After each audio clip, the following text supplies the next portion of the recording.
Fixing Things is a pre-war repair magazine filled with tips for both amateur and professional handymen, offering advice on tool care, appliance fixes, and do-it-yourself repairs.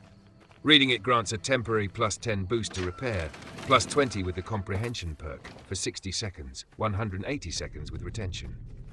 Location: found in Vault 34 on the first floor area, lying on the floor in the northwest section next to a first aid box.